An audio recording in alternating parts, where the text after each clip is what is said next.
ડીસા તાલુકાના એક ગામમાં 9મા ધોરણમાં અભ્યાસ કરતા વિદ્યાર્થી પર ક્લાસના જીએસ સહિત 2 શખ્સો સામૂહિક સૃષ્ટિ વિરુદ્ધનું કૃત્ય આચર્યું હોવાની ઘટના સામે આવી છે।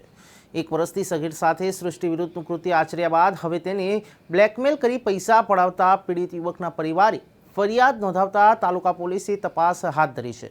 ડીસા તાલુકાના એક ગામમાં 9મા ધોરણમાં અભ્યાસ કરતા સગીર વિદ્યાર્થી પર સામૂહિક સૃષ્ટિ વિરુદ્ધનું કૃત્ય આચરતા ફરિયાદ નોંધાઈ છે, જેમાં ભોગ બનનાર સગીર શાળામાં 8મા ધોરણમાં અભ્યાસ કરતો હતો। તે સમયે તેના ક્લાસમાં અભ્યાસ કરતો એક વિદ્યાર્થી જીએસ બન્યો હતો અને તે અવારનવાર પીડિત સગીરની દુકાને આવતા બંને વચ્ચે પરિચય થયો હતો। તે બાદ 1 વર્ષ અગાઉ નવરાત્રિના સમયે સગીરના માતા પિતા લગ્નમાં બહાર ગયેલા હતા અને સગીર ઘરે એકલો હતો। તે દરમિયાન બપોરે 1 વાગ્યાના સુમારે આ જીએસ સગીરના ઘરે આવી શારીરિક અડપલા કરવા લાગેલ અને શારીરિક છેડછાડ કરી સૃષ્ટિ વિરુદ્ધનું કૃત્ય આચર્યું હતું। જોકે બનાવના પગલે સગીર ડરી ગયો હતો। બાદમાં જીએસ સગીરનો વિડીયો બનાવી જો આ વાત કોઈને કહેશે તો તેનો વિડીયો વાયરલ કરવાની ધમકી આપી હતી। બાદમાં જીએસ તેના મિત્ર રાહુલ મોદી સાથે અવારનવાર સગીરના ઘરે જઈ તેની સાથે અડપલા કરી સામૂહિક સૃષ્ટિ વિરુદ્ધનું કૃત્ય આચરતો હતો। ત્યારબાદ હવે આ બંને શખ્સોએ સગીરને બ્લેકમેલ કરી તેની પાસે પૈસા પડાવવાનું શરૂ કર્યું, જે બાબતની જાણ સગીરના પરિવારજનોને થતાં